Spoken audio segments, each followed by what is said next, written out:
How to download or install the Windows Movie Maker on Windows 11. Hey guys, and welcome back. Windows Movie Maker is a part of Windows Essential 2012 which is no longer available for download to Microsoft website. But here is a link that can be used to install and download it. But make sure that websites that offer free downloads of Movie Maker alternatives or they pretend to have the original software are not offering the real software for Microsoft and may contain viruses, and those downloads may contain malware or hidden cost. So here is the official latest version of Microsoft Movie Maker, which you can easily download via the link provided on the description box.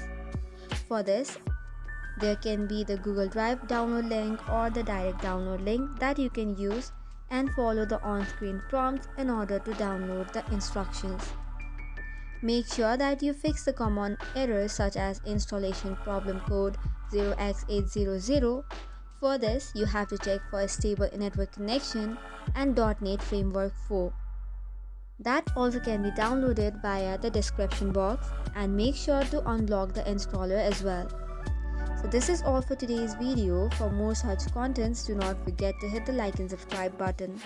Thank you and keep watching.